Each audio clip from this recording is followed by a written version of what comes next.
All right. Hi, everyone. Hi.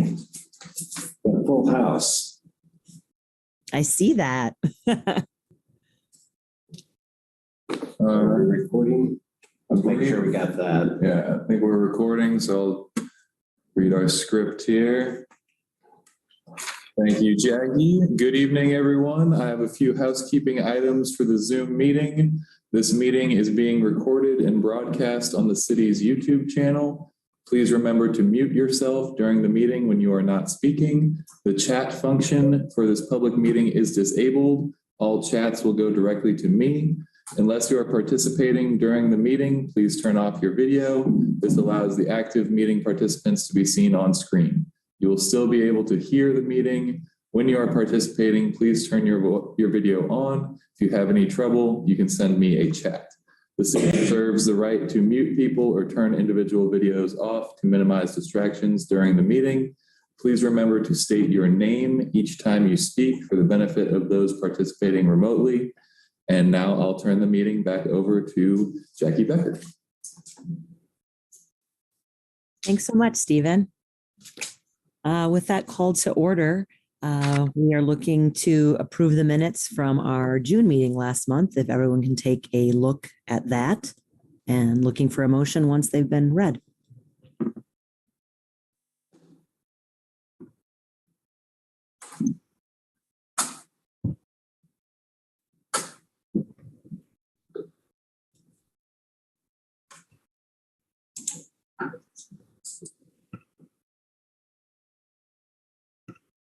This is Marilyn Hull, board member. I would move approval of the minutes. Amber Nickel, board member. I'll second. All right, we have a first and a second. All those in favor, say aye or raise your hand. Aye. Aye. All those opposed? All right, minutes from June 13th are approved. Now we'll move on to part C, which is public comment. I'm not sure if we have anyone today. Stephen, if you can let me know.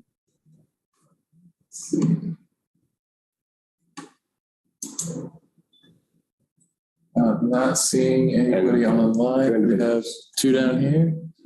Excellent. Public comment or? Public comment? Just was here to see if the discussion was about the Prairie Park feature of that. So. Okay. I planned on Director of Parks Recreation, Director Rogers. I planned on catching a little bit, just kind of the highlights at the very end of the meeting as director's comments, but not as an agenda item.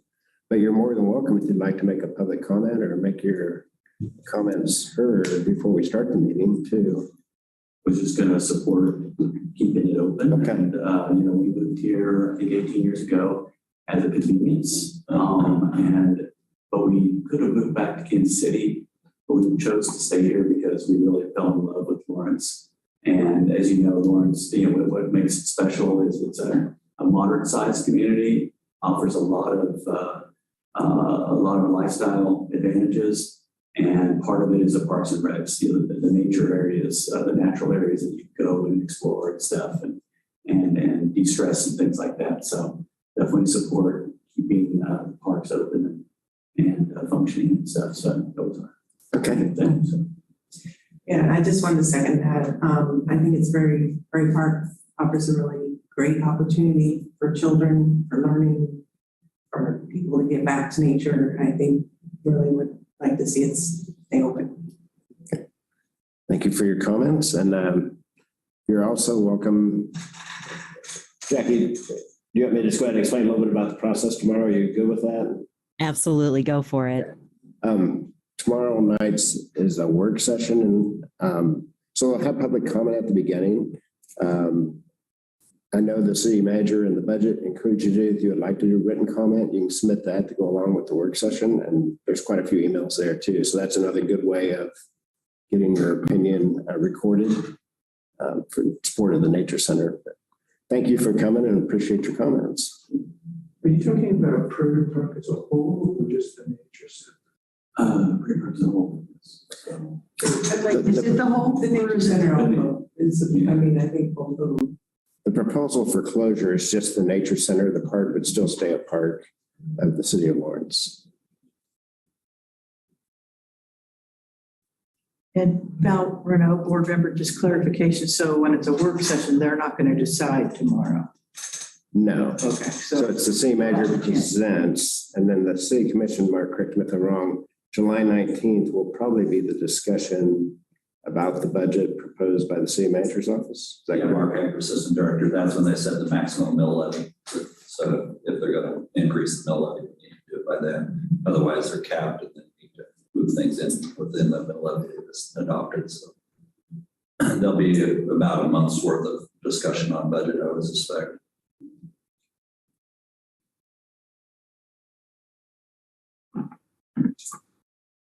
Excellent. Thank you. Any public comment online? Thank you for coming. Thank you. Have a good night. Appreciate it.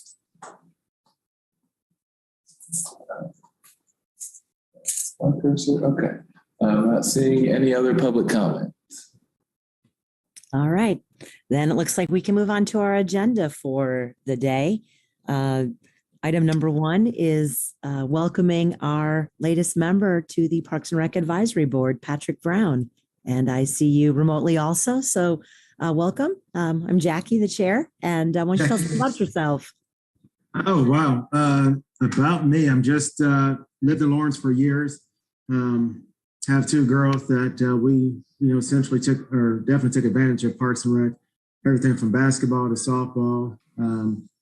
I still get out there and try to play basketball every Monday, Wednesday, and Friday, utilizing the what we have available to us. And so I definitely love the city of Lawrence and what it has to offer. And so it didn't take much to get me on this board.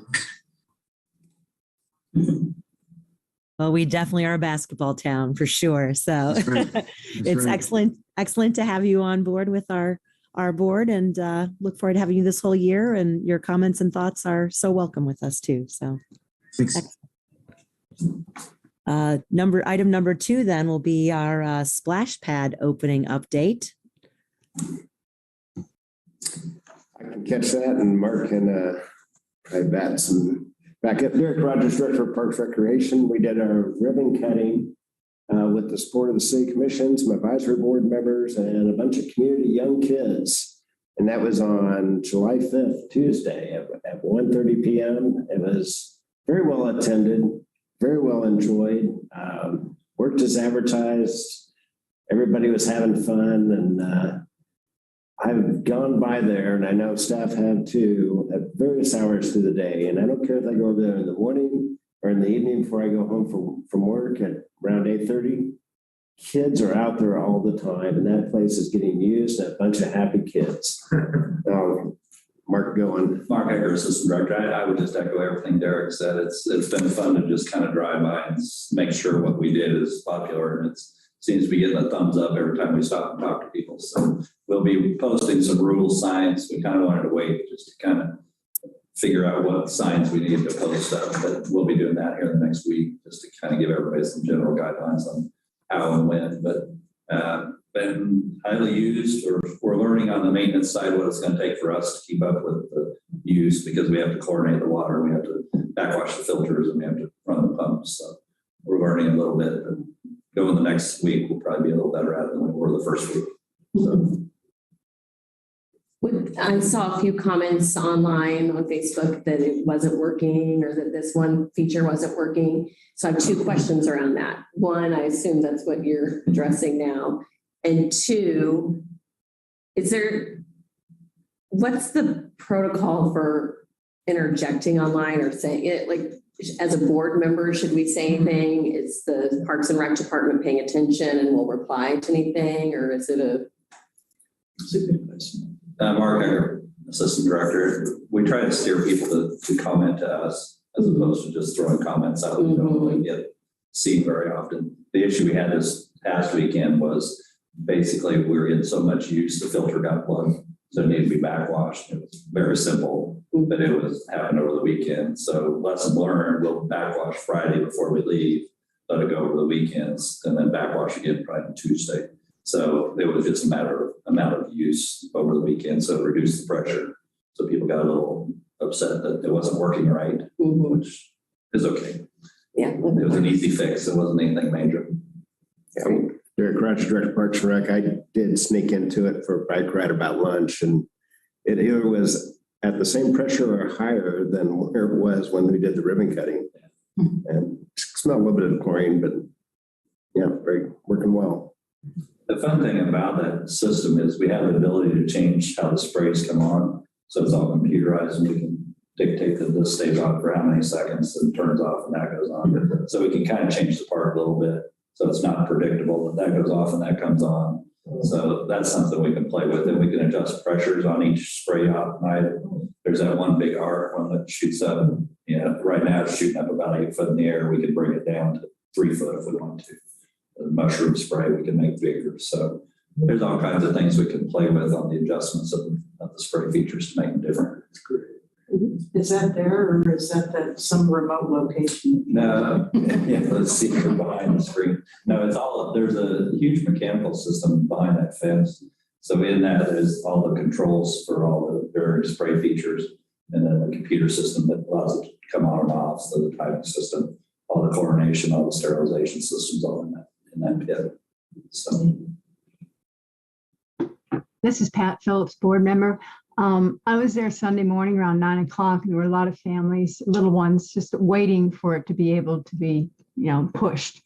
And I was wondering, after you push it, does it just stay on a certain amount of time and then it needs to be repushed because it shut off for a little bit after like 15 minutes, it seemed. That's exactly correct. It must be working. Yeah, it's 15 minutes of run time. So we're, as the kids start to learn it, they're starting to know that it's about time to go push the button again. So, or when it shuts off, everybody's racing to hit the button on top. Yeah, there was a race to get to that button. There's a whole game going on, but just layers of fun. And I tell you, no one walked away without a smile. It's just a fantastic addition to the neighborhood. It really is. Yeah. Jackie Becker, what exactly are the hours then for it running? Standard park hours? It's 9 in the morning till 8:30 at night. And we just kind of picked those because we didn't want to go to 9 at night as the days start getting shorter. So, and then we didn't want it on early morning because we wanted some time for maintenance. And we got to kind of worry about the neighbors too, that we aren't allowing fun to happen too early. Fun hours. Yeah. Between 9 and 8:30. For lawnmowers too. Yeah, they did good. Yeah, jackhammers, lawnmowers. Any other comments or thoughts on our new splash pad? This is Val Renault, board member, and I don't know if we should talk about it here. It's the question that Amber brought up, like as board members, if we're on Facebook, do we sort of jump in as officials and say, we're taking care of it? Or, we haven't talked about social media too much. So I don't know if we would need that discussion sometime or. Yeah, the Parks and Rec has an on-call, so if something breaks, something like that, light pole goes down, water main breaks, bathrooms flooding over, there is a number that anybody can call and say, hey, somebody will answer the phone, you got a big problem here. And they go, well, that's not ours. That belongs to Public Works. So we'll get that over to MSO. Or, yeah, that's ours. We'll get somebody over there. So there is another route, or just contact staff and we'll get on it. Don't know what you don't know. Right. This is Marilyn Hull, board member. I'd like to have that number. On call? I thought, and I do tend to just say contact Rogers at this. And if they should contact somebody else. I'd rather you did call the on call, because that's somebody that's going to take care of it immediately. It's, if you put me in between it, it slows it down. I will give you that phone number. It's 785-832-7923.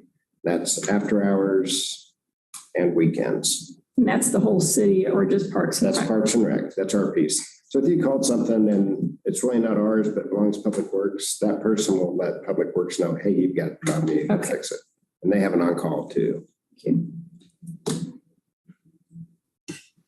Jackie Becker, with the rules being set, could we potentially have that number in the set of rules? So on off hours and things like that, people who are there would be able to know who to call if something's going on with it?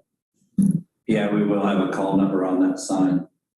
We're still debating a little bit which number, because if it's during the day, during the week, we want to call our admin office. It gets a little quicker response than calling the on-call number. So, but then there's a whole call tree that goes with that number. So it'll eventually get you to the on-call number. And again, we're still experimenting. We're thinking most of our problems are going to happen during business hours, Monday through Friday. There'll be a few on the weekends, but if it happens business hours, the quickest response is to get somebody that answers the phone and then dispatch it out. So.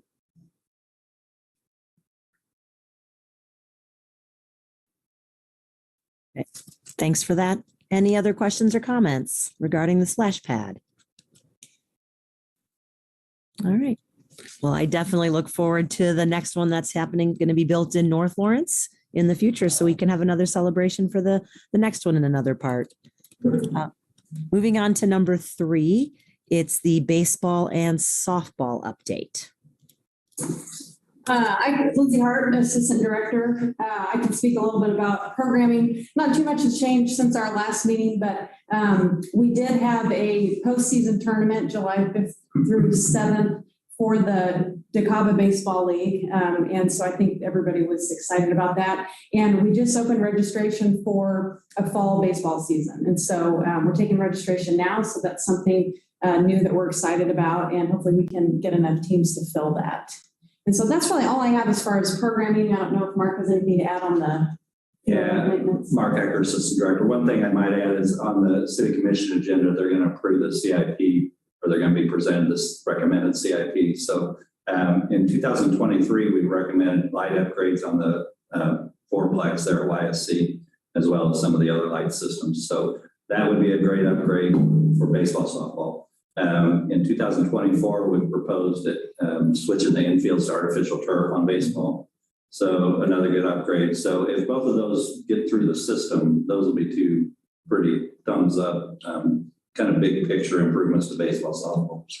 And additionally, the YSC soccer turf is still in the CIP for next year. So that's $3.5 million that would create 2 to 4 full-size soccer fields with lights. So pretty exciting. A lot of money being invested into youth sports. So that's, to me, a good plus. Some turf over there. That's multiple versions of the turf. Yes, you can shop for turf right there. Amber Nickel board member, I just want to share with the whole board, because I thought when you gave me the information, it was very helpful, Mark, about, again, seeing stuff on Facebook about people complaining or upset about the conditions of fields and things during tournaments. And what my understanding is now is that it's the people holding the tournament, or throwing the tournament, if you will, that are in charge of that continued upkeep throughout the tournament. So if the fields and things are not great on day 2 of the tournament, it's not Parks and Rec's responsibility, it's the host. So I just thought that was helpful information. Yeah, I can add to that a little bit, Mark Ecker, Assistant Director. So the way tournaments operate, basically we set up the fields in the morning and say, there you go, they're chalked, they're ready, play. And it's up to the tournament director to decide how many games are played in a row. Do they want to re-chalk? Do they just want to keep running? And sometimes if they do nothing all day, by 5 o'clock at night, the infield's messed up, the batter's boxes are messed up. There's no foul lines anymore. And those are the people that usually have a complaint that, we walked on the field, it was terrible. That wasn't really something that we had control of. The tournament director has control of the fields once we rent it to them, unless they paid us to come back and we'd like you to chalk every 4 games. Or, most tournament directors don't do that because it costs them money. So it's kind of a little fallacy, especially the people coming from out of town, that, you guys don't do anything. Well, if you had the first game of the day, it looked perfect. And maybe the second game, but by the 16th game, it doesn't look perfect.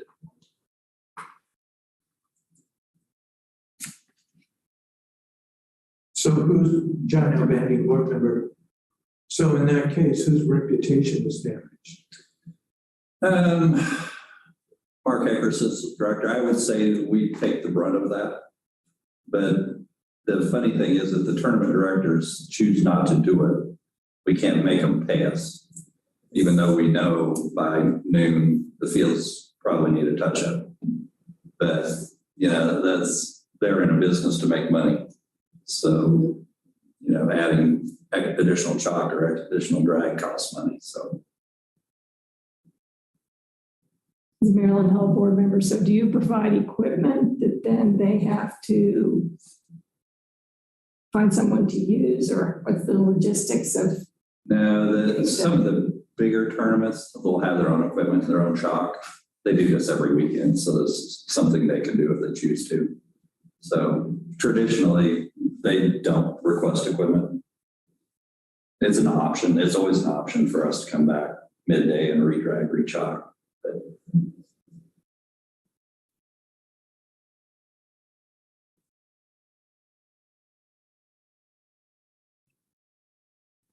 any other questions or comments regarding the baseball and softball fields? All right, thanks for that, Mark. We can move on to number 4, the Lifeguard Leisure Pool Aquatics update. Lindsay, I think you'll take us on that one too. Yep, Lindsay Hart, Assistant Director.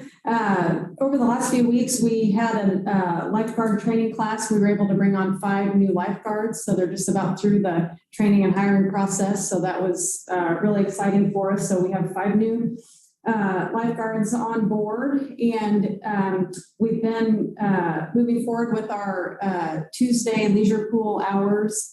And just wanted to give a quick update. We will be closing, we do an annual cleaning every year. And so the indoor pool will be closing July 24th through August 14th. Just wanted to make sure that was on everybody's radar. We're continuing to look at ways in which we can expand those hours. And so I'm hopeful that by the fall, we'll be able to add some evening hours and possibly weekends to start bringing back birthday party opportunities and some more family time. So we're feeling pretty good about that. And we're just going to see how we look after we open back up after our scheduled cleaning. So continuing to make some progress there. But otherwise, the pool's going great. We have great attendance, and it's been a great summer, hot summer so far. Mark Eckers, Assistant Director, I might add a little bit to that maintenance shutdown. So that's a 3-week period where we go into our aquatic center, we drain the pools, we go through all the pumps, all the heaters. Basically, it gives us the opportunity to see if the equipment's functioning correctly. If you think about that, facility runs 24/7 all year long.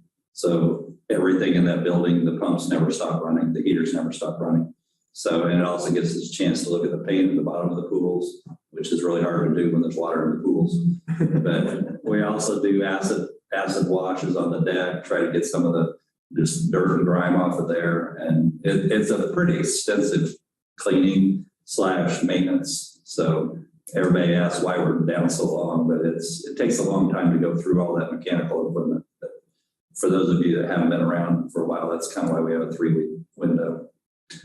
We don't think we have to paint this year. So if we have to paint, it goes to 4 weeks. So.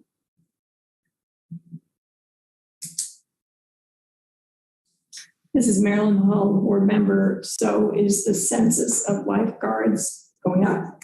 Yes. Are you where you want to be, or still somewhere between? I still think we're not to the point where we could open both pools full time, full schedule. So again, before these 5 new lifeguards, we were comfortable with our current schedule of opening the indoor pool Tuesdays in the afternoons. So adding these 5 lifeguards definitely gives us a few more people to work with, but still doesn't get us where we need to be. And so if I remember correctly, I think in order for us to open indoor and outdoor together at the same time, I think we still need at least 20 more lifeguards. So it's going up, but we're still not where we want to be. But we're slowly climbing up to where we want to be.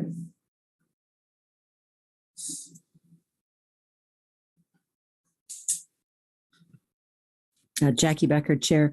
Lindsay was saying that you're 20 short still. Do you feel then when the outdoor pool closes, you'll be able to have a full staff to get everything open for the fall? I would hope so. I don't know for sure though, not knowing who our staff is at the current time. I'm not sure if they have committed to staying on with us indoors. So I'd be happy to check with our aquatic staff and find out. I do know though that since they are talking about adding hours and availability for the fall, that makes me think that we're going to have some that are able to stay with us after the summer's over. So I'm happy to check on that though, and I can report back next month. Great, that would be excellent. Thanks. Marilyn Hull, board member, I have another question. Swimming lessons. I've talked to some people in my kids' generation who have kids that don't even know that Lawrence Parks and Recreation offers swimming lessons. So what's the story on that? It used to be 20, 30 years ago, Parks and Rec was the dominant provider. And I'm guessing that that's no longer the case, but kind of fill us in on how many swimming lessons you're giving and whether that's meeting the community demand. You know, and I didn't bring that with me. I know we are offering lessons. I know it's down from what we've done pre-COVID. I know we have them available, and I'm not sure if it's just a matter of marketing or that sort of thing. And I don't know what other groups provide it for the community, but I know we do have them. And I know it is also another thing on our list that if we are able to add more times and availability, we definitely would. But again, I don't have those days and times with me. I know I reported them, I believe, last month with my update. But they are being offered, that's for sure. I just don't know why it doesn't appear that we're as dominant. Again, I'm not sure. Derek Rogers, Director for Parks Recreation. I think the COVID piece of it, there was, that caused a gap, I think, in some of the swim classes, and maybe that's kind of where that corporate knowledge of Parks Rec provides swim lessons. I've had discussions with Roger about the impact of shutting down the pools when we started the COVID and the impact on swim lessons and part of it.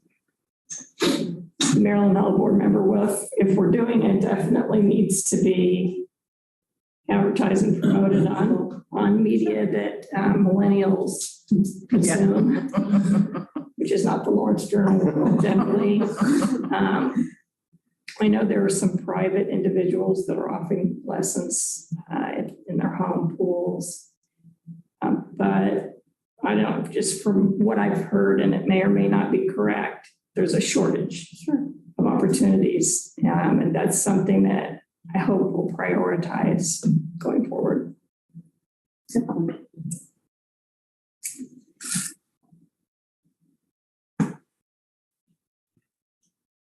Any more questions or comments from our board regarding the Lifeguard Leisure Pool? All right. Thanks, Lindsay. Let's move on to E, which is concerns and items of interest.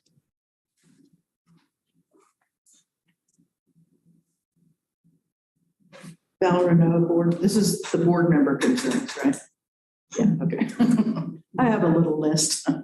I didn't bring it up during the splash pad discussion, but we all got that letter from Dot Nary about the hump and the ADA compliance. So I wondered, will we put that on our next agenda? Just talking, because I know I have seen some things on the CIP that are down a couple of years. I'll see some sort of ADA thing, and it's like, I wondered, why don't we put those all at the top, or are some of them less important than others? So I wondered if we could maybe have a discussion of that next time. Yeah, Derek Rogers, Director of Parks and Rec. We can put that on the discussion as an agenda item for next month. That'd be great. I just wanted to say this is Val Renault still talking. The bee story was great. A lot of people don't read the journal world anymore, but we did get a really nice story about the gentleman who's partnered with us. And so I was just wondering if we get calls from people not complaints about stings, but like for information, because I tried to contact him actually after he spoke to us and he didn't respond to the email that he had given us at least. So, so I just wondered if that's a place where we can kind of provide information to people who are interested in. Yeah, Derek Ratch, Director Parks and Rec, he reaches out to me quite a bit. He's like, hey, did you read the story? Did you get? Yes, I did. I shared as much as I could. Initially, we had quite a few people calling, wondering what the heck are those boxes? I'm seeing a big bees, and they had concerns. Unless Parks knows something, those were initially at the beginning. I didn't hear anything more from the public. Yeah. I think everybody kind of figured out what they were when they saw the bees swarming around. So they just thought, wow, that's kind of cool. Yeah.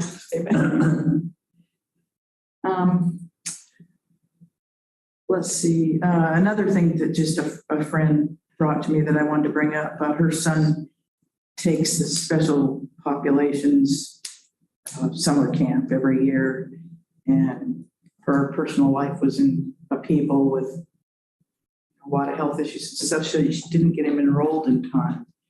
And she was asking, why don't Lawrence citizens get priority on those lists? Because I guess, well, I don't know, people from Eudora want to come. I guess we just let them come. So I just thought I'd bring that up for her as a question. As a question or agenda? Well, I don't know if is it a city policy that I didn't think we wanted to close things just to Lawrence. But I didn't really know how to defend our. Derek Ratch, Director of Parks and Recreation. I think if they're coming from Eudora, I think it's a city county. If you look at how we're funded, if they were coming from outside of Douglas County, I think it's real defensible to say there's going to be a higher charge or a priority base. Or a wait list. Okay, so that's what she was thinking. Yeah, if you're driving in from Leawood or something like that, and I don't see that happening to put your kids into a day camp, but it could be. You might work in Lawrence, and so that might be part of the rationale. That's a difficult one, and I don't know if that's tracked. It might be in the family households. We would have that information in Rec Track. We can look into that and try to bring something back. Maybe having a wait list for people outside of the county for X. I mean, that gets pretty complicated for the staff, I know. Yeah, and Derek Rogers, Director of Parks and Recreation. Camps overall, I was looking at another email from an upset parent about our camps are full. And it goes back to getting enough staff to run a camp. And the special pops is another one where talking to Annette that they had a waiting list of 5 and she normally doesn't have a waiting list. Yeah. So that's been challenging, is getting enough staff to have more camps. Great. This is Marilyn Hill, board member. I have 2 items. First is a question. Are we going to talk about Prairie Park during your presentation? Okay, so we can leave that till then. My other question was about the CIP loop projects. And looking at the CIP, it looks like there are 2 downtown routing alternatives that both are slated for funding. And I was wanting to get a better understanding of what the thinking is on that. Mark Eggers, assistant driver. So that you're correct, there is a repetitive. So what happened, basically, the city staff put together a downtown segment that's been in the CIP for quite a while. And then a resident group, so it's the Colorado River Commons group that we've all heard about. They presented a project that basically overlaps that. So one was basically categorized in this is going to take grant funding to do the Colorado River Commons. The other one we left just running as a standard CIP. So we know one or the other won't happen. But at this point in time, we don't have a grant to do the bigger bridge across the river. So we didn't want to take the staff recommendation out to run something through downtown. So there is a repeat in there. And we were trying to figure out, we we don't want to take either one out because both are viable. And if there's federal funding available to do that bigger project, then we want to go after that federal funding. And it's actually probably the preferred project. But there's also, if we can't get grant funding, we still want to have a project that completes that section of the loop. So I noticed on the River Commons, I think for next year, there was 13,000 budgeted. What was that about? So those are kind of last minute changes. So we didn't have the design for that Colorado River Commons in the CIP. So what we did is we pulled a project out and then replaced it. And that was kind of an odd number. So what we want to do is go ahead and design that project because we can't get grants if we don't have a design. So that's why those grant dollars went in. We probably won't spend the 13,000 if it's approved. It'll probably go into the next year. But we need at least a conceptual design done so that we can go for grants. Gotcha. The $13,000 does look odd, I know that, but that was done last minute. Thank you. Now, Renault, is the city writing the grant or the group, or is it a private group? Is it collaboration? The group that's working on grants is basically identifying grant opportunities, so they aren't writing them. Okay. So the city, or we'd have to find someone to write the grant. So that's the kind of the challenge right now, is that they're going through and saying this might work for that and that might work for that, but it doesn't give us the capability of someone sitting down to write those grants. So Hasn't that, Marilyn Hall, hasn't that been the problem in the past? absolutely. So this firm that's been engaged is only identifying opportunities. Correct. And they have a pretty wide view. So they're kind of based out of Washington, D.C. So they see a lot of the federal grants coming through and who's being successful with their grant applications. So they've been helpful in steering us to, hey, you might look at this for your skate park because people are getting funded for that. Or you might look at this for a splash pad, or that trail project is similar to this in this other city. So they have a great deal of value. It's a little frustrating because they're like, okay, that's a great idea. Now who's going to write that? So that's our challenge right now, I think. And I can add, Lindsay Hart, Assistant Director, the city has the ability to pay this group extra fees for them to write it for us. But the way that it's contracted with this group right now is just strictly to help identify the grants. And so then it would be up to us if we felt we could write it, or whichever department, or if it was a situation where the city wanted to have an additional contract with them, they could write it for us. But there's no money budgeted for that. And this is John Van, board member. When I think of capital improvement, I think of items that are on the capital improvements plan and items that are actually in the capital improvements budget.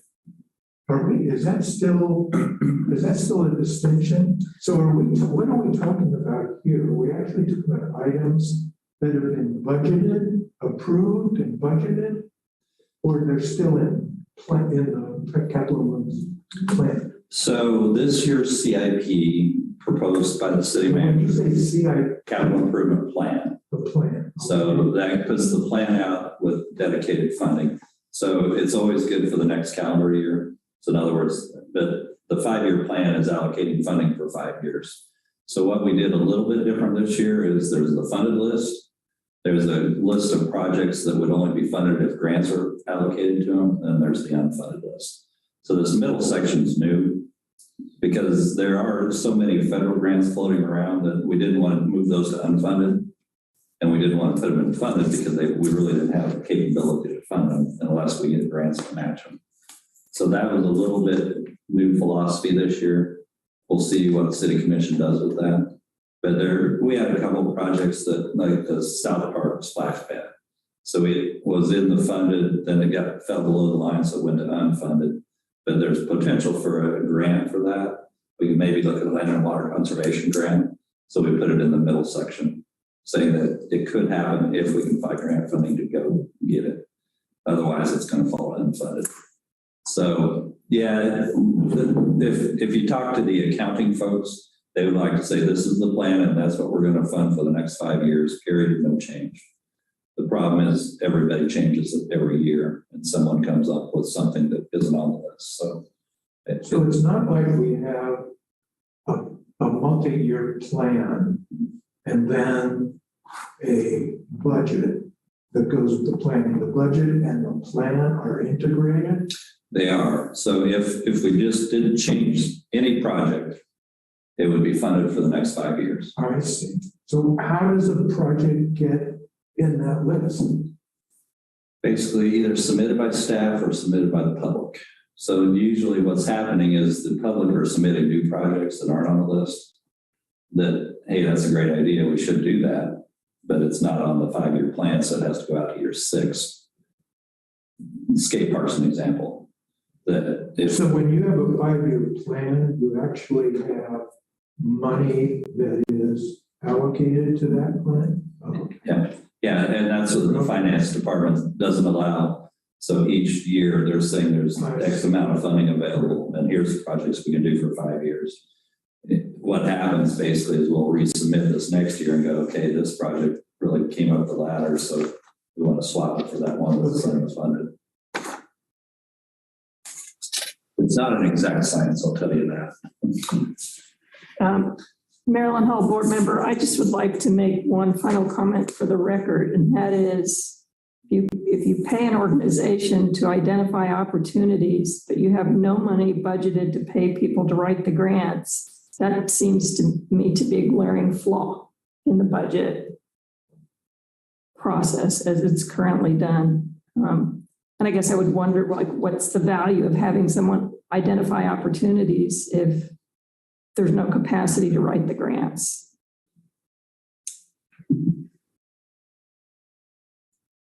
Pat Phillips, board member. Oh, excuse me. Marilyn, I just wanted to add to that too. I was going to question if there was a staff member on Parks and Rec that has the skill set to do grant writing. Because that was my concern too, what Marilyn just brought up. I didn't understand why do you look for those opportunities when you don't have the funding or anybody skilled to be able to write the grants. Eric Rogers, Director of Parks Recreation. Some of it that may not necessarily be the skill to write the grants, but I think we do have people that are skilled enough to write the grants. It's what do you want us not to do with capacity to explore writing the grants? And that's part of the concern. And I support grants as a department all over the place. I can give you a support letter if you're a nonprofit and you want to write this grant. I'll support it all the way. If you get the grant, we'll manage the grant. As a department, we don't have the capacity to do that. That being said, I don't know if you're going to bring up in your report. She's got something very interesting to bring up about grant writing. And so one of the staff got a fantastic grant opportunity for summer camps. So we do have some capacity. I think we're going to get there as Rogers Communication and Events group comes on. We're starting to get more capacity. So there's going to be opportunity, but I think it's going to be like a sponge. It's going to fill with water real quick and then we'll be at capacity again. But Marilyn, I agree with your thoughts. I'm thinking we're excellent at identifying grants. We're not so good at following through and getting them written and winning the bid or getting the grant approved. Amber Nickel, board member, but it would be possible if a nonprofit provided a volunteer, like would the city allow a volunteer person to? Derek Rogers, Director of Parks and Rec. In a lot of ways, it is volunteer. So we'll have somebody from Friends of the Call or a different organization come through and go, hey, we got this grant opportunity we have identified. Would you support us? And I'll turn around and say, I'll give you a letter of support. We can do the submission. I may or may not have the budget to fund it. And they go, okay, we got the initial funding to get this started, to submit the grant. It's got to be submitted by the city. I went, okay, we can do that. Gotcha. And if you win it, we'll manage it. We'll help you out.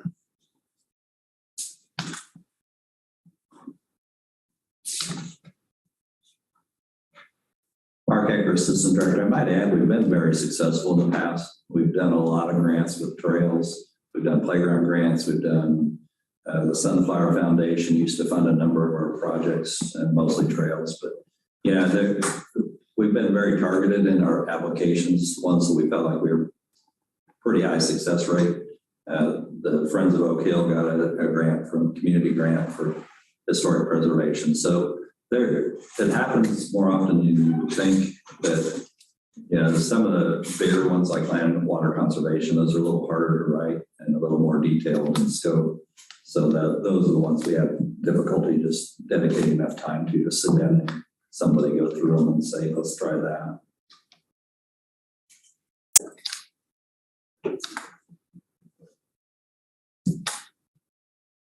This is Pat Phillips, board member. I had been approached by Loring, who is the director of DARE, which is the drop-in center downtown. He had asked if Parks and Rec were going to give any passes, pool passes for their guests. I guess in the past that has happened. So I said I would just bring that to our meeting. Derek Rogers for Parks and Recreation. I've seen requests from United Way and some other agencies, and we have given out passes. I am not aware. Loring hadn't contacted me. He may or may not have contacted staff, but I will pass that on, and thanks for letting us know.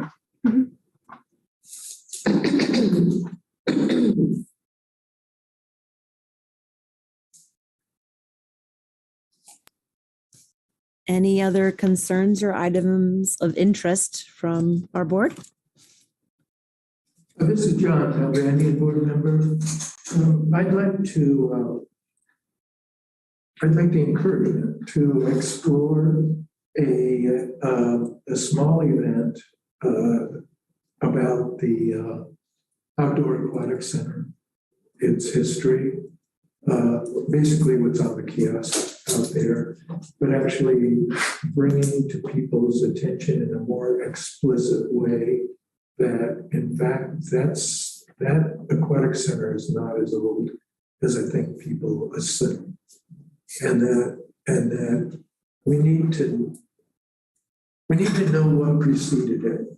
I mean, we do know what preceded it, but if we could have some of the African-American community, some of the elders, to actually speak to their experiences, and maybe get with Watkins Museum, and then maybe Gail can put on some, an hour event at the Outdoor Aquatic Center, and invite the public, or maybe even have it at the library. That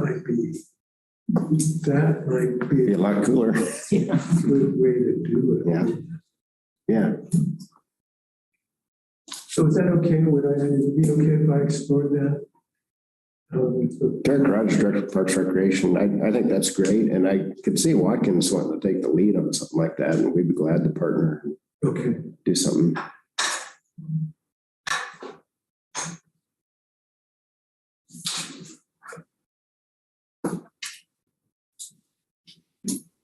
Any other last thoughts, comments from our board?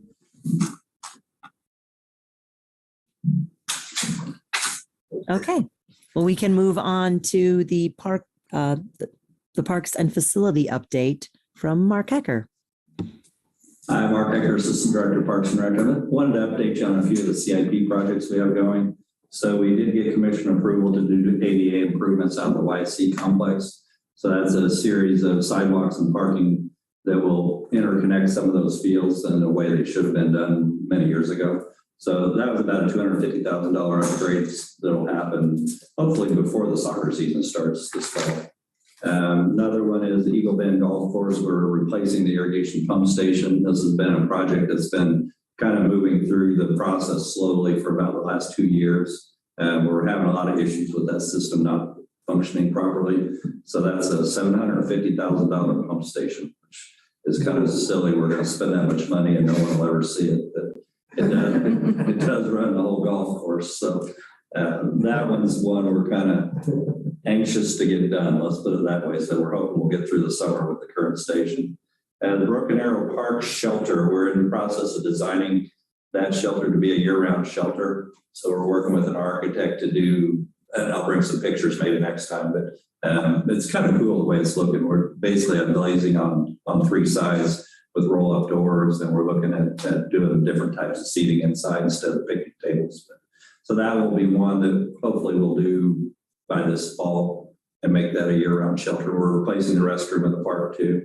So we're basically taking out what's there and putting a new system in.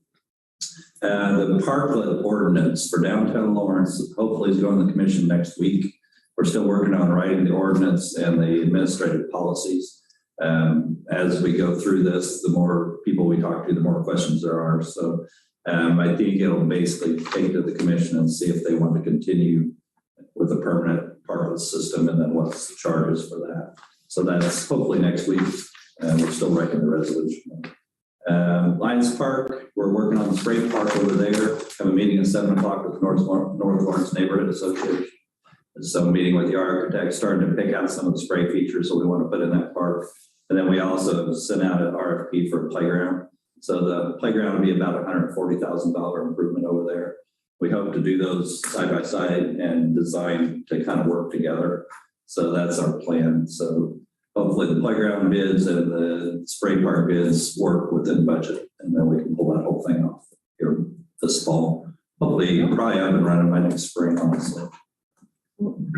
Those are big ticket items, but other than that, as we're in the heat of summer and trying to keep the grass mowed and the flowers watered. So You and me both. yeah. Flowers alive.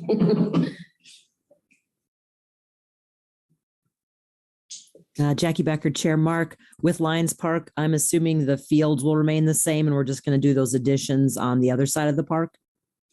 Yeah, Mark Ecker, Assistant Director. So if you go there now, where the playground is where the spray park will be. And then the playground will shift towards the parking lot. So the sidewalk structure will kind of change. Then eventually the shelter will get replaced approximately in the same spot. So it's basically taking up that footprint that's currently the playground and shelter.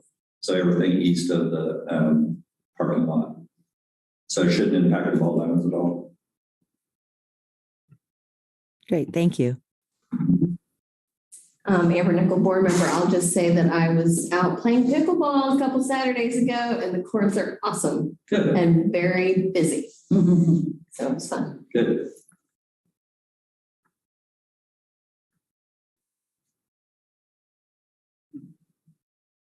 Any other comments or questions for Mark regarding parks and facilities? All right. I know Lindsay Hart sent an attachment, but anything else you would like to comment on for your recreation report?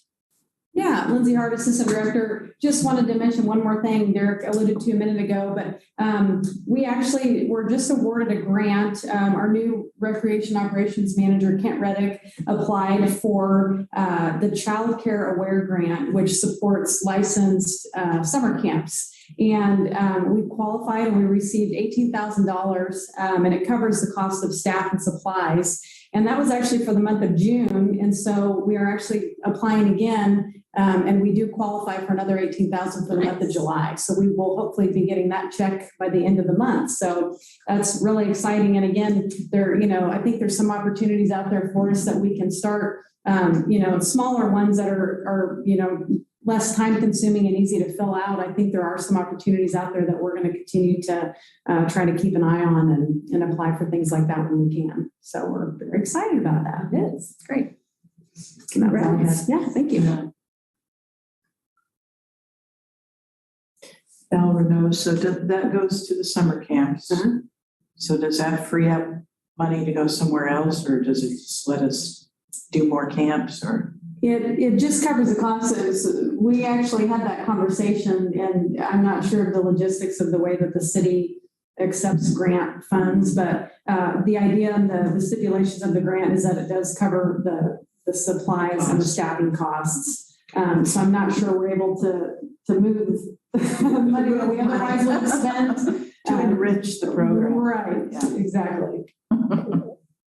But for next year, applying for these grants, then that we can be a little more proactive. Yeah.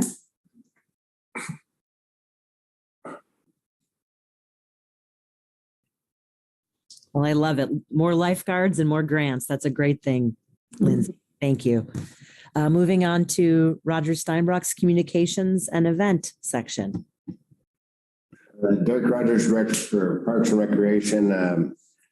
Roger is doing well, but he caught a virus and is out today, tomorrow, but he's fine.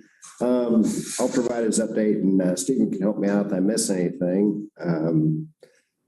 We did a recap with the Juneteenth group, kind of an after actions hot wash, what went well, what didn't go well on their event, and how we can do better next year. Overall, I think the event went really well for the public and for the organizers, and they're looking for a bigger event next year. We still need to do a hot wash for the Pride Parade. I didn't come down for that. I probably should have. It sounded like they had approximately 2,500 people walking down the sidewalks. Probably not a good use of a parade down the sidewalk. Next year, we're planning the street. And so that's something we'll have to look at, is how many people do we allow for a parade just on the sidewalk? And at what point do you say, no, you got to go somewhere else? Looking at the zombie walk, that's kind of a different thing, where usually it's in the evening, it's not during the day, it's restaurants, retail's closed. I don't know on the numbers. I've been down there and I've seen the zombie walk. I think that one works okay on the sidewalks, but I think that's something we'll just, as a city staff as a whole, with law enforcement, we'll need to talk about. What's coming up in the future? Stephen, correct me if I'm wrong on any of the dates. Picking and Fiddling, August 28th. Right. Yep. We have the Arts and Crafts, which is Parks and Rec, September 11th. And then we have Art in the Park. Test your memory here. It's like the following week or the second week after. Yeah, it's right in that same area. Because the downtown sale will probably be the 10th. The sidewalk sale. Yeah.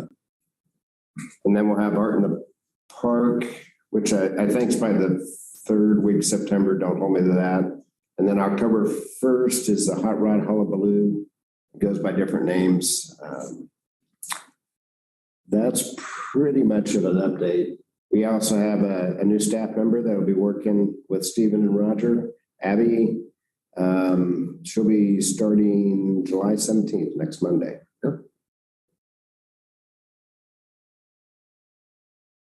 Any questions or comments? Marilyn Hall, board member. So Stephen, you've moved into communications role? Yes. So I am now one of the two new marketing and events coordinators. So getting our feet under us and figuring that out. It's been a good transition so far. And so, yeah, looking forward to having Abby join us next week and see what we can get done. Maybe some outdoor aquatics information, get an event going for that. So, I think that'd be a great project to work on if we can get everybody moving around. And I've got a phone and a computer and and an office. So there we go. Yeah. All I need. So feel free to call or send me emails with any questions, and I'll try and get those routed to the correct place.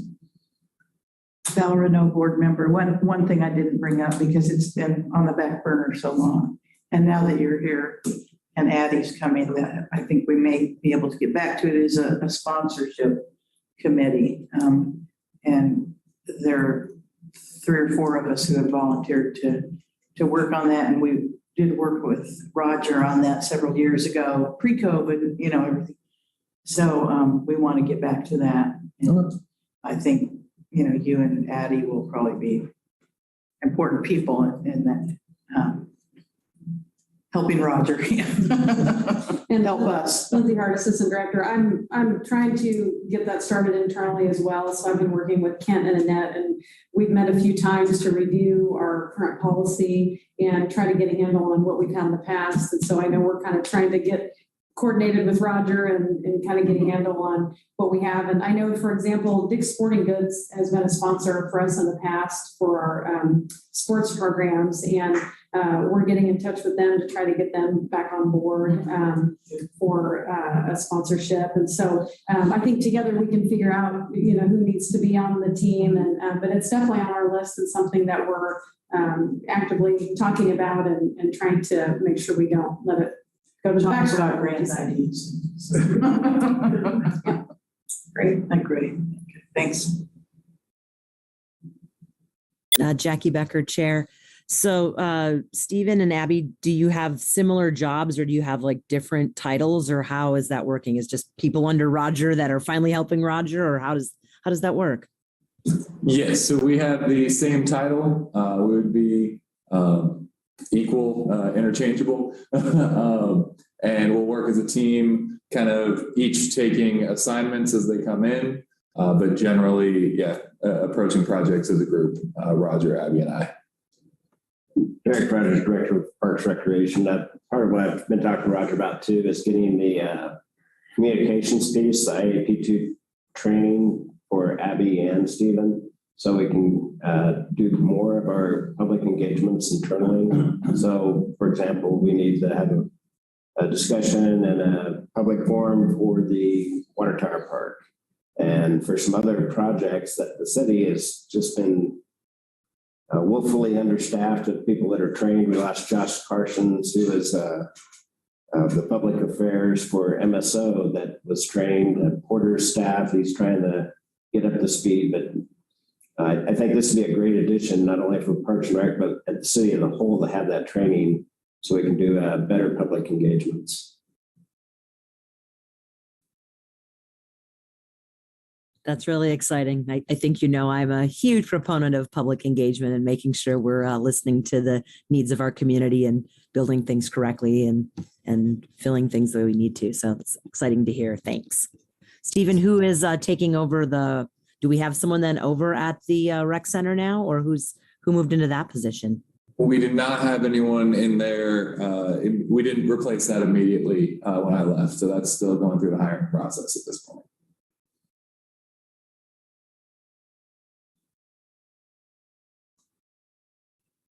All right. We'll look forward to working with you. Any other comments for Stephen?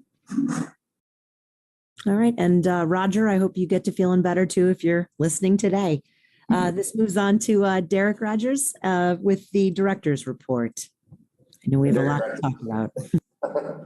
Director of Parks Recreation. I'll start off with something that should be on the July 19th. This is the vertical ramp donation acceptance. The goal is to get that on there as just a consent agenda item from the Lawrence Skate Association to accept that donation. They go ahead and buy the ramp, and they've been working with park staff on location and all that piece. So it's a big one. Raise your hand if you read the budget. Did everybody read the city manager's budget? I know. So I can go over this again. I know Prairie Park's going to be very important. So I'm going to start with the other stuff first. I think we're going to spend a lot of time on the Prairie Park. I think Prairie Park is very important. The people are very important. It meets our sustainability. But I do want to go through the history and why this budget is, in a way, a crisis budget. Is not what you want to deal with. I think it's been a long time since we've had a budget like this. So I'm going to go through some of the notes real quick to explain how we got to where we are. And let me just start off. The recommended budget's $437 million. It includes a flat mill levy rate. Does exceed the revenue neutral rate. There are fee increases proposed in Parks Recreation as well as fire and medical, and along with increases identified city utilities. The budget nearly meets the goal of eliminating a structural deficit in the general fund, which was identified in the adoption of the 2022 budget. This is the second year operationalization. I can't say that. Of the city's strategic plan. How's that? Okay. 3 key features of the city manager's recommended budget. First, The budget eliminates over $10 million of structural deficit. When we first started looking at it, it was like $21 million. Second, the budget protects. What is structural deficit? I think that's based on what we were projecting initially based on property tax and sales tax intakes. So the good news is we've gotten healthier as we go into this budget. So we've gone from $21 million to approximately $10 million where we started the budget. Correct me if I'm wrong, Mark, on the structural piece of it. Yeah, basically that our expenses were projected higher than our revenue. So. Yeah. Fix one or More the other. succinct.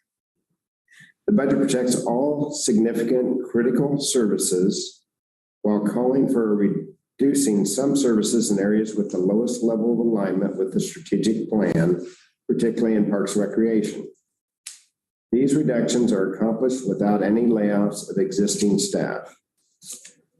The next steps is July 19th, the City Commission will ask to establish the mill levy rate, give a notice of intent to exceed the revenue neutral rate, and authorize the publication of both the public hearing to exceed revenue neutral rate and the 2023 budget public hearing. So we really got, like Mark was saying earlier, till about August 23rd for this process.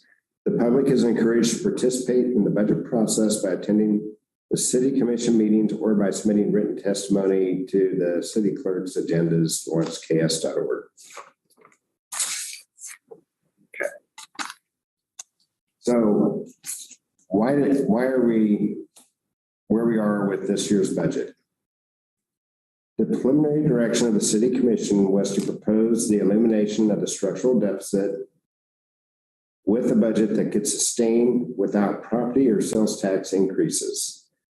This budget nearly meets the goal with a proposed deficit in the general fund at the end of 2023 of $878,000. Okay, so if there's good news here, it's right here.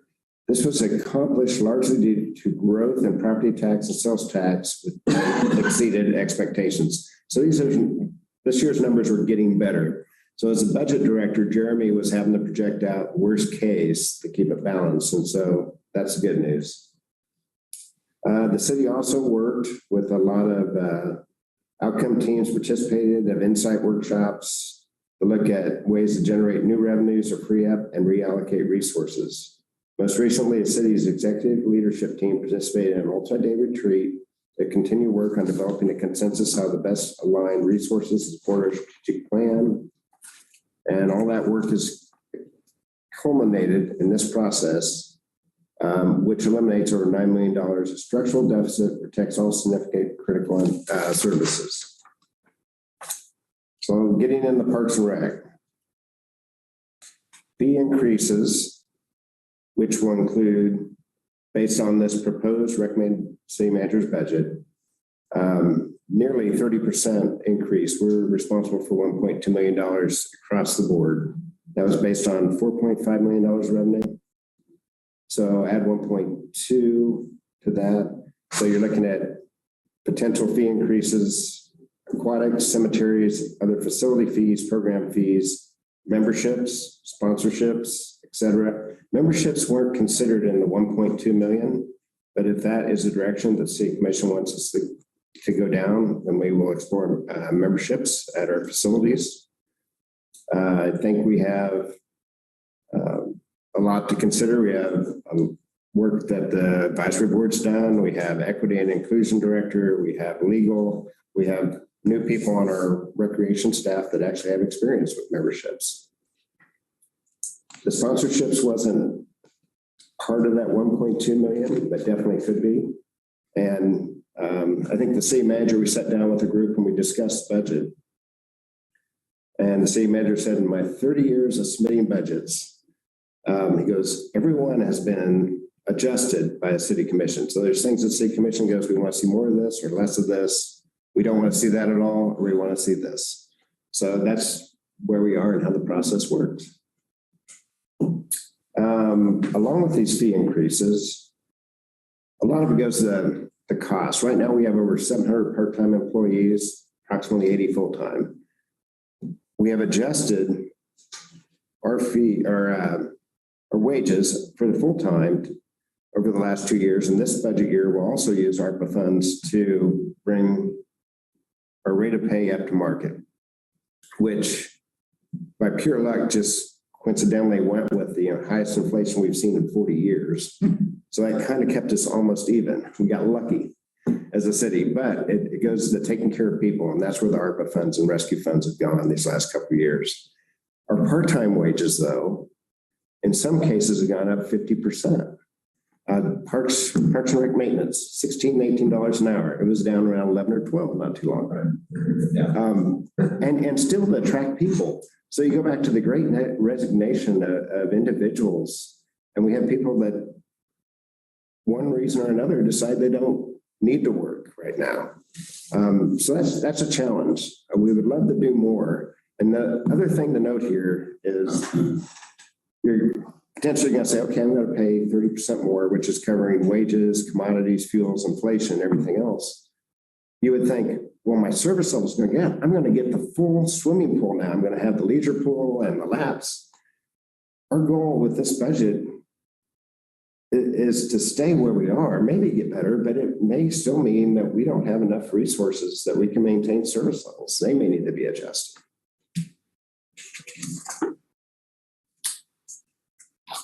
Okay.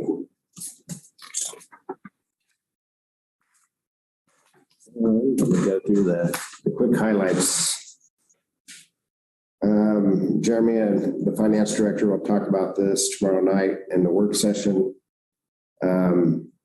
His assumptions is he's planning for a possible recession, which could definitely happen. The highest rate of inflation that we've seen in 4 years. The Federal Reserve has aggressively been increasing interest rates. There's been supply chain disruptions. There's things that we just can't get. Playgrounds is a great example, and other equipment. We talked about the Great Resignation. Okay. Oh, I didn't mention as part of that, the fee increases. We've also increased the scholarship program. Normally we'd plan for $30,000. We went to $55,000. And that's to add additional resources for the vulnerable financially. It is cost recovery. I would say during the past 2 years, our goal has been health and wellness and safety of the community. It hadn't been revenues and cost recovery. Coming out of the closures, we are now in the point of we're going to have to start recovering higher amounts of money in the revenues. Expenditure reductions. As part of that recommended budget, it's closing the Prairie Park Nature Center. It's a net decrease of $337,000. The key points there is while those jobs would be eliminated, we will take care of the people and we will find them jobs. The other thing is our goal is 100% rehoming of all the animals. So if this budget's adopted, this is our plan. The question would be, could environmental and sustainability programs be taught anywhere? Or does it have to be in that facility?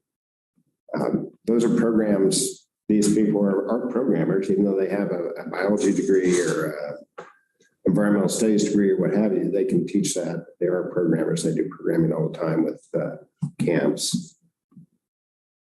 One question was brought up earlier. The park would stay a park as parts of Parks and Recreation. Other things that were cut across the city were vacant positions to help pay the bills. One of those positions was a recreation programmer position that is vacant at the current time. There were other ones around the city. One was a legal analyst position, some others. Another recommendation was convert some annual flowers, perennials, or native plants for a savings of $65,000. Okay. What am I missing before I open it up to discussion? I think you got it all. Okay. The position is the East Lawrence Center position. So you asked about that earlier, so that would be the position. that was a full-time position. I hope so, Steve's been in it for years. So 2 questions before. Mark and Lindsay are better at priority-based budgeting, which is part of, granted with the strategic plan. Prairie Park Nature Center was a tier 4 program, which was the lowest one. One of the top tiers of Parks and Recreation is open space and outdoor recreation areas, trails, things like that. Rec Programmer was a tier 3. I think that is why that was also on the cut list. With that, I'll open it up to comments, questions. John Nalbandian, board member, I have a couple of questions. First, there are comments and questions. That confusion by those 2 guests about Prairie Park Nature Center versus the park itself, we have to be very clear on that communication, because that park is really cool. I mean, walking those trails and then things that could be done to highlight the signage out there. We could really, in a way, take advantage of this, but that needs to be clarified. The second is the reference to the rankings and quartiles. I assumed that was like a retreat of city staff where that was done. I'll let Mark answer that better. He's been with the priority-based budgeting and can probably explain it better than I can. Yeah, so what's happened that we've transitioned a lot of our what used to be divisional budgets into program budgets. So you'll see like adult sports and youth sports are merged into one budget now. Golf operations, golf maintenance are merged into one budget. Once we merged into those program sets, then those programs ran through priority-based budgeting to identify how well they aligned with the strategic plan. So who actually did the ranking? Staff did it, and then there was a review committee. So internal staff first, okay. Then a review committee that looked across each segment. So the review committee made up of the city as a whole? Other staff that aren't in the department. In your department? So no, we ranked them the way we thought they were. And then they went to an independent person that looked at, okay, how does equity inclusion look across the whole city, all programs? So you'd have the equity inclusion director looking at everyone, saying yes, no, yes, that's right. So, okay, but the original rankings and the one that put this in the 4th quartile, that was internal. No, so that through the review process, it went to the 4th quartile. So how did it align to the strategic plan? So it's been multiple processes. I'm trying to get an idea of who, I don't mean names or anything, but I mean, were these rankings done by a representative group of the city as a whole? Yes. Okay, that's what and it was deep. There were It's not staff, just. sorry, Marilyn, all the Yeah. staff members, so it was an internal ranking. right. It was not a community engagement or any ranking. I got that. So our quartile, the 4th quartile was 3 of our programs fell in the 4th quartile. Okay. Golf course, cemeteries, and nature center. So golf course basically is self-supported with fees. So there was no real savings in cutting that. Cemeteries we have to do by regulation. So nature center was the one that you could look at as, is that one that is highly needed in this process. So that's. You as a staff are not violently opposed to what's being proposed here. I mean, you like to see it differently, but the process itself you feel was legitimate? The garage director of Parks and Recreation, I think the process is legitimate. There's a city staff with the parameters that were given to the city staff of here's your box. Yeah. At some point, if you don't use priority-based budgeting and you say everything is a priority, then nothing's a priority. And that's where it gets difficult. And so granted, say fire department, police department, planning and development services are looking at our programs. We're also looking at their programs. Yeah. And so if you look at that, I think there's 3 of 5 firefighter positions may go away and police positions, vacancies go away. This budget touches everybody. Does it touch Parks and Rec more? Yes. It goes back to the letter though. What's a critical service? Yeah. Okay. One other observation question. Since the proposal is that fees, program fees, which I assume is, the program that Gail does, some of that for seniors, so on and so forth. I really think it's important to keep track of attendance and keep track of before and after, if this is done. We need to, these are seniors in our community with Gail's work. We need to know whether or not those programs are going to be as robust as they are now.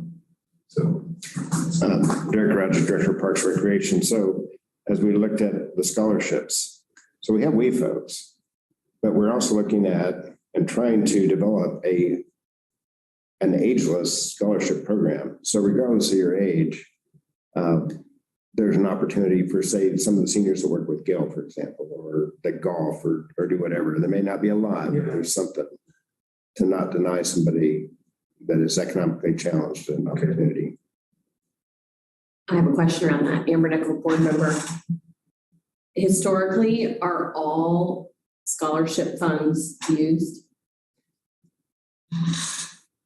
With what we have left, we will run out of scholarship funds in about a year and a half. And this year we went from programmed for 30 to 55,000. So we will make it through part of next year. Our program has been more donations and bake sales, kind of like the school districts, raising money. And at the end of the day, we'll end up probably having to plug it into a special rec fund like Lawrence Arts Center as a dedicated scholarship program.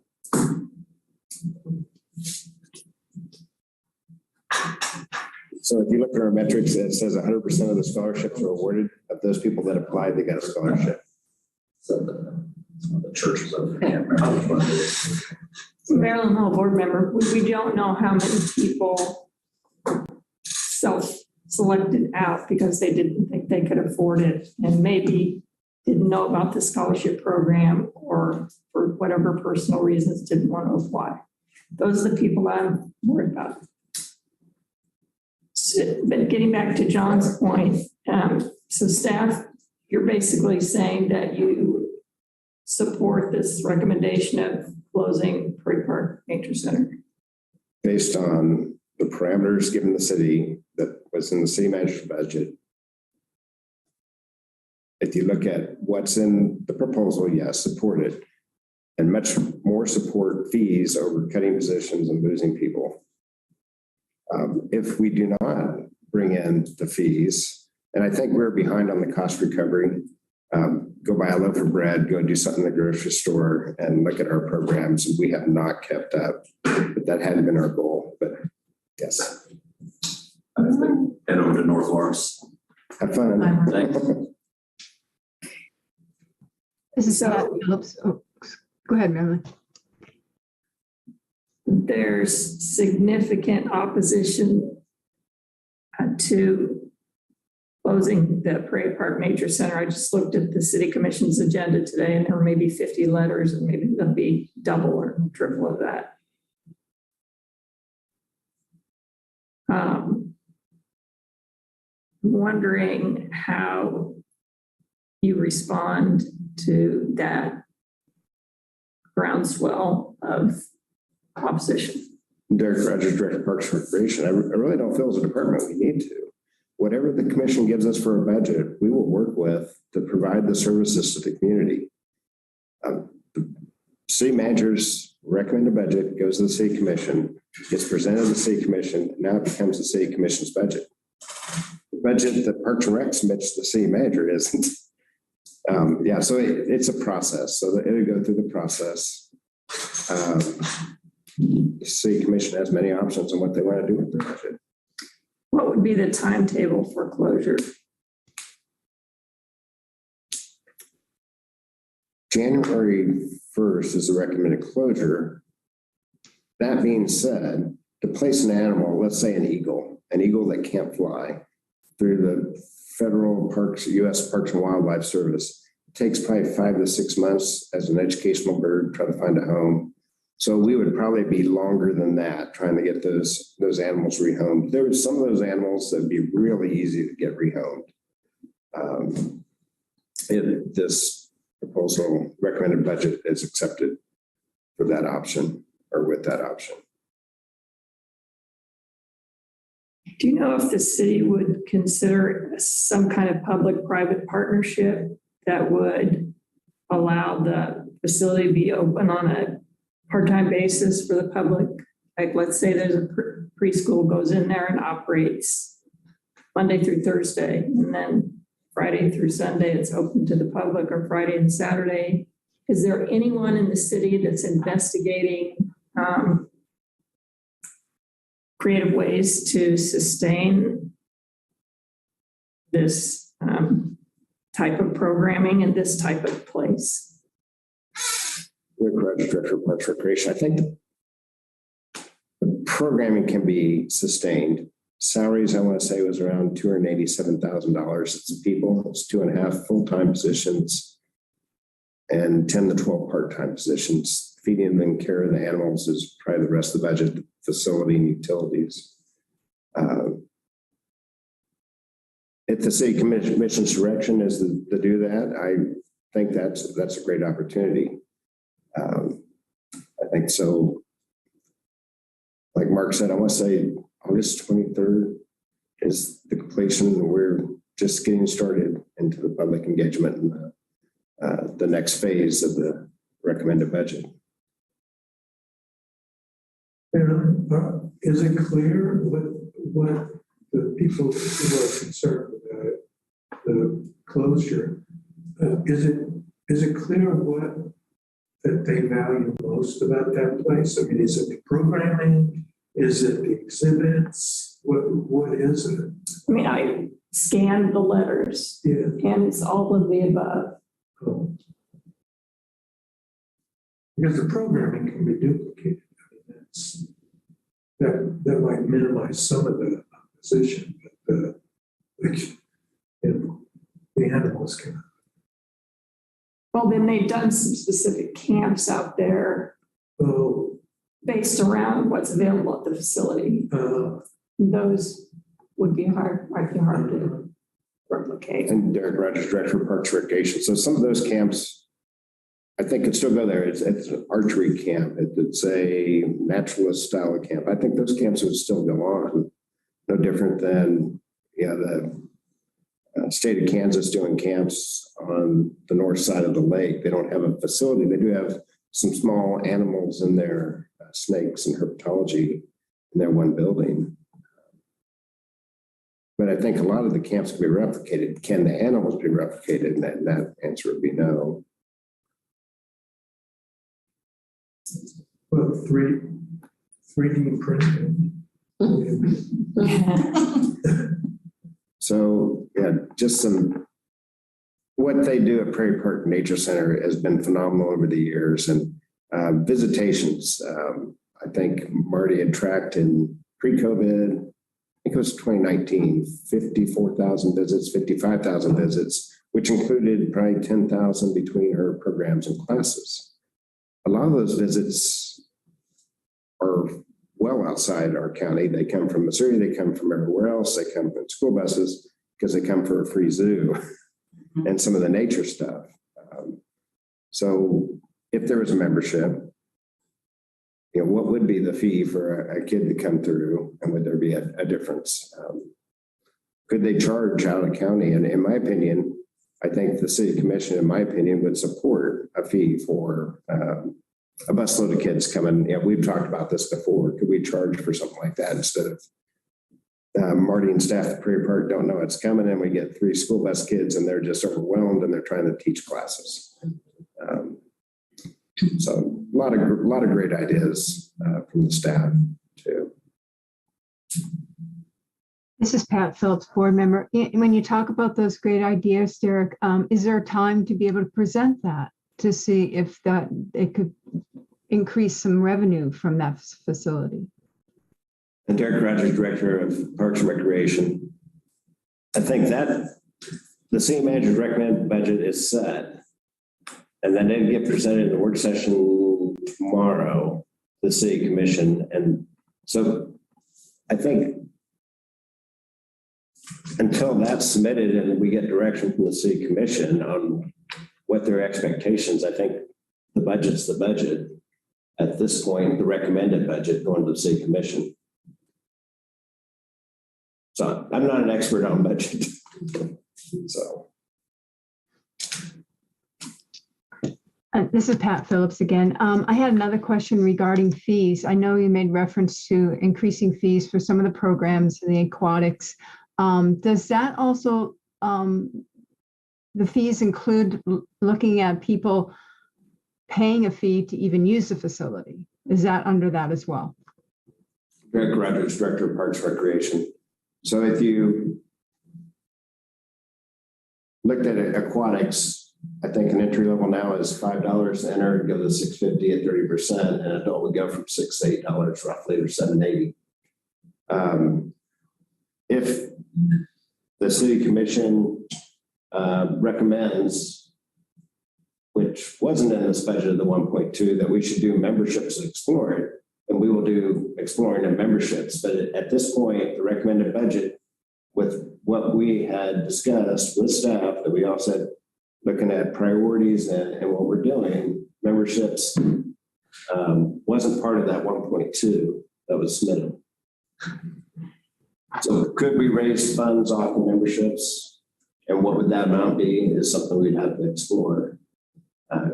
What could we get off sponsorships, which also wasn't part of that 1.2.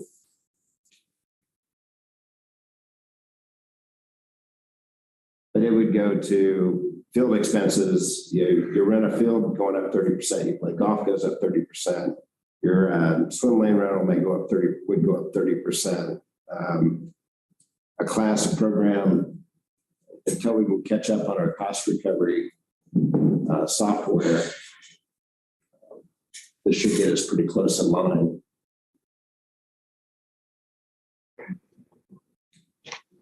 This is John Nevada.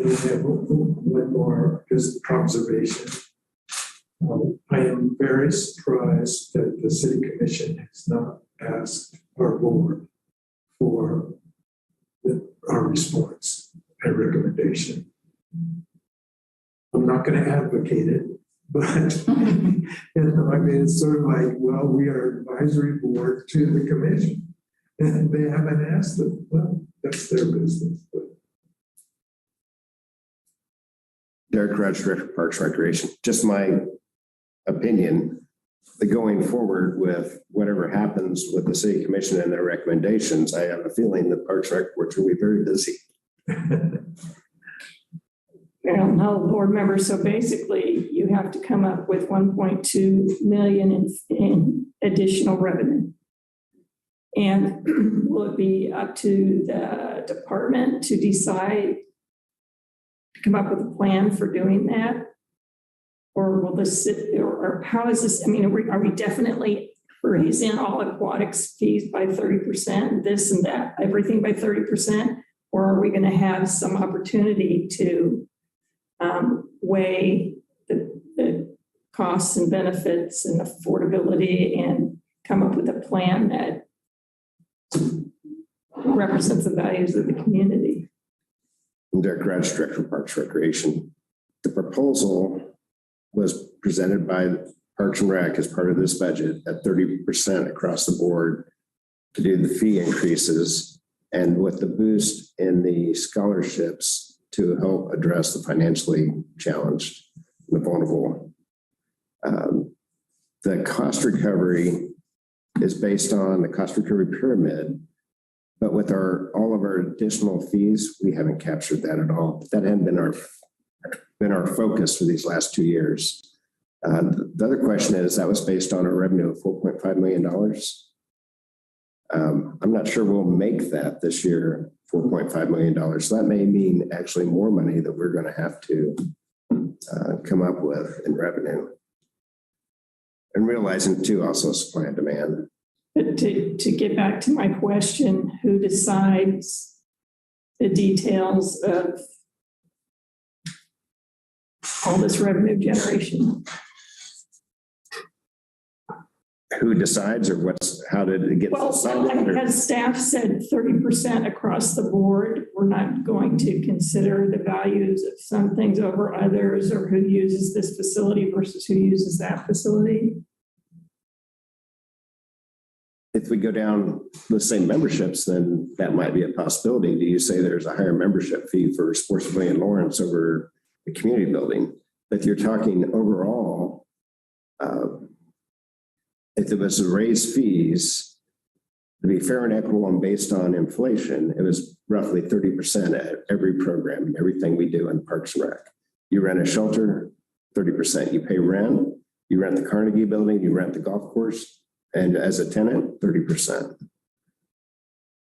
Knowing that there will be attrition and you're never going to get 30%, you may end up with 20, 21%, which is going to get us close to that number. Yeah, I think you're going to have a full scale revolt on your hand if you raise, an admission to the swimming pools by 30% in 1 year. Derek Rogers, Director of Parks and Recreation. That's why in the submission letter, to be fully transparent, they needed to put that in the transmission letter about aquatics. Cemetery fees go up 30% and they're still going up every year. So you're going to add another $300 to that.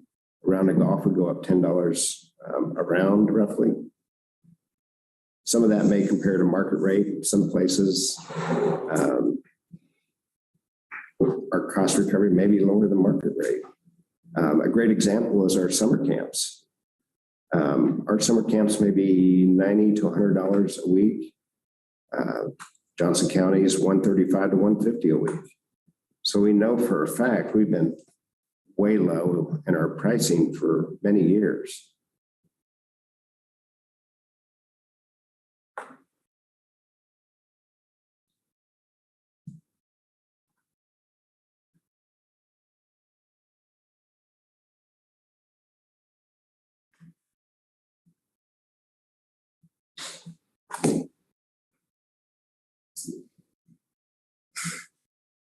So, Amber Nickel board member, just curious if the answer does become sponsorships and now it's the Amber Nickel downtown pool, how quickly can that get turned around, especially like if legal's been holding on, you know what I mean? We haven't gotten the naming through legal.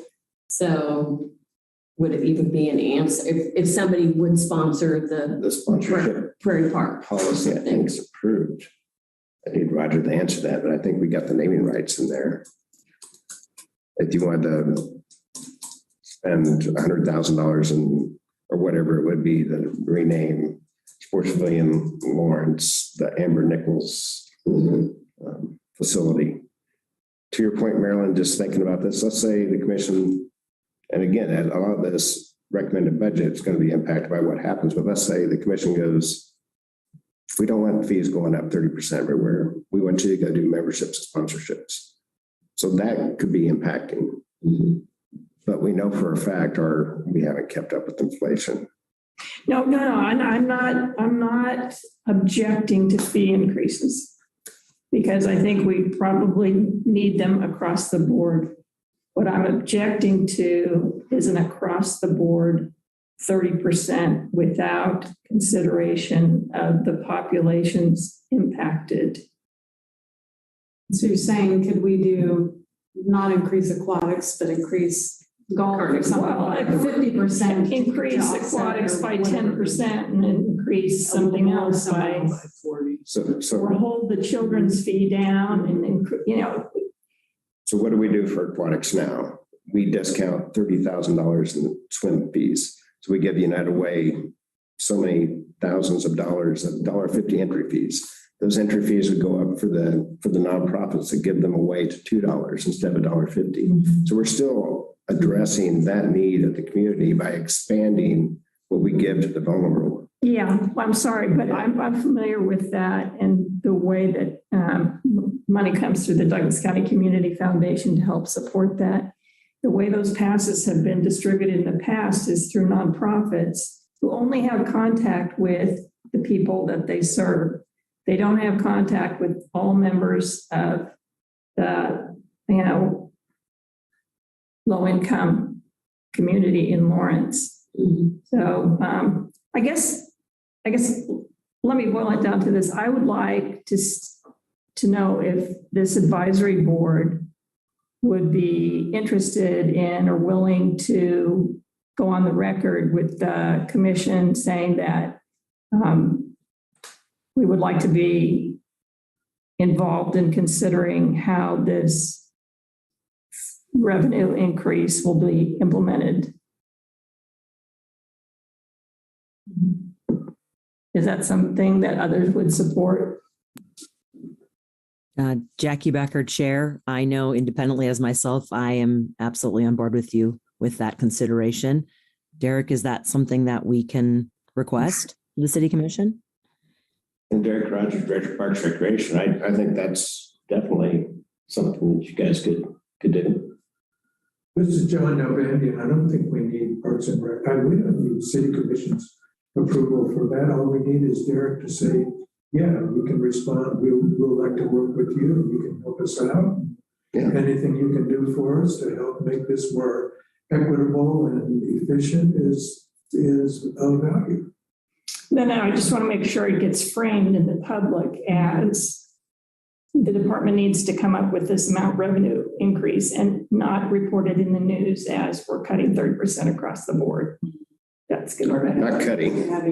Adding. Sorry. Yeah, it would be nice to cut and still have everything. I mean, yeah.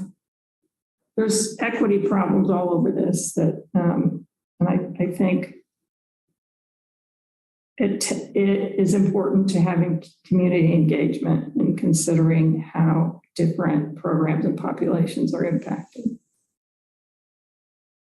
Val Renault, board member, I agree with Marilyn because I think, I'm sure the City Commission just says, give us 30%. We don't care where you take it from, but I think it's important, for us to mention those goals and that's part of what's driving us and wanting to know where these increases are being made. John Nalbandian, board member, I do want to make a friend who has lived all over the country and in Mexico.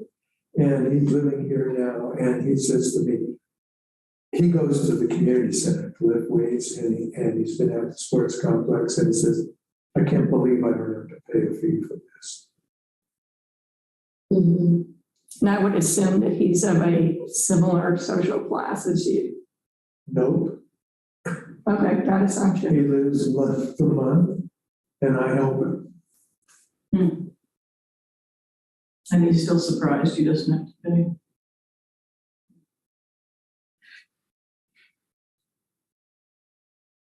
And he's just comparing that to other places where he's lived. Mm-hmm.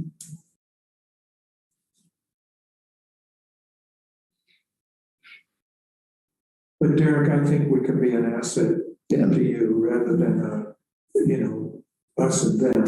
I certainly think we would want to look at ourselves as resources in this process.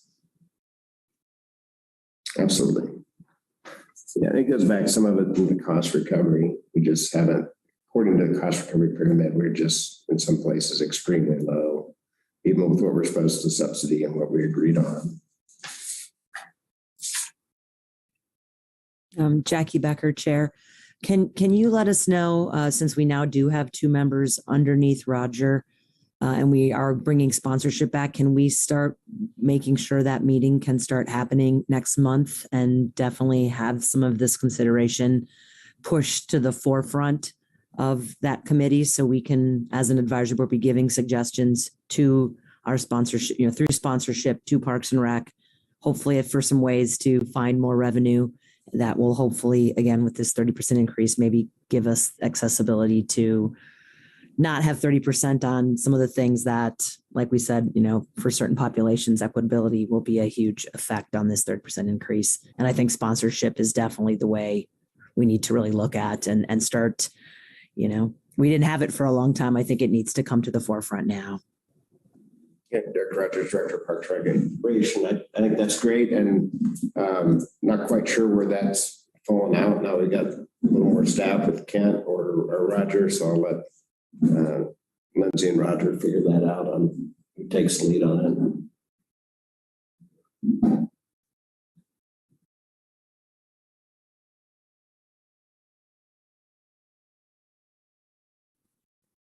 Jackie Becker, Chair, I know this is going to become a very challenging time with the budget as we figure things out. So, I would love to see more use of our advisory board and us to make sure we're reaching out to our community and getting engagement. And, again, how do we move forward with us? I feel like a number of voices currently on our board here are saying that, we want to make sure that this 30% across the board needs to be talked about. Is it everything across the board, or can it be higher, lower in different spaces? I think that really has to get answered by the commission for us.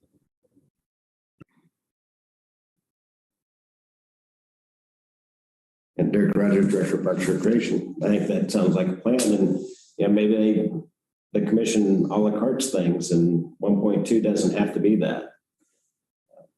But there's some things that aren't very palatable to a lot of the community members, whether it's an increase in aquatics fee or it's an increase of a field rental or whatever it is.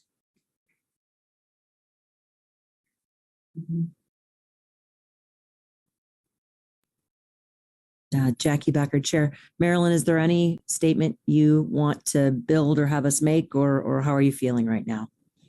I think John said it well when he said we don't really need the commission's permission to give input. That's more of a director level decision, and it seems like Derek is open to that. So given that, I think that's the way we should go.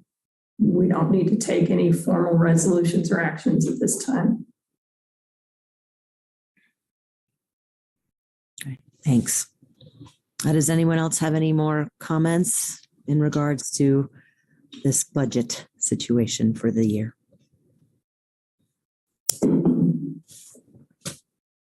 Well, think of the position the commission is in. Yeah. The commission is going, well, we can fix your streets, or we can make it easier for you to attend.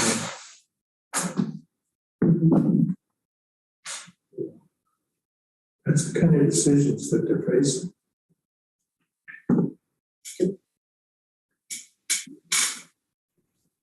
Jackie Becker, Chair. Yeah, it's definitely not going to be an easy time, and it's going to be probably a very long day tomorrow. Hopefully we can hear some good ideas and possibilities and find some solutions, So, but Derek Rogers, I do appreciate that you are listening to us and are open-minded to some of our concerns. So thank you. Director of Parks and Recreation, I want to be able to support the community in the best way we can, and we will support in any way with the funds that are given to us to do the best we can to provide services to everybody in the community, regardless of their financial vulnerability in marginalized communities.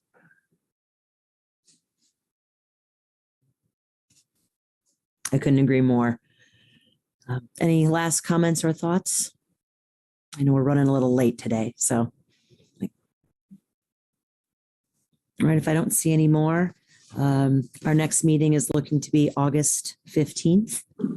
And after that, I'm looking for a motion to adjourn. John, now, baby, I move to adjourn. Amber Neckel, board member, all second. All right, all those in favor? Aye.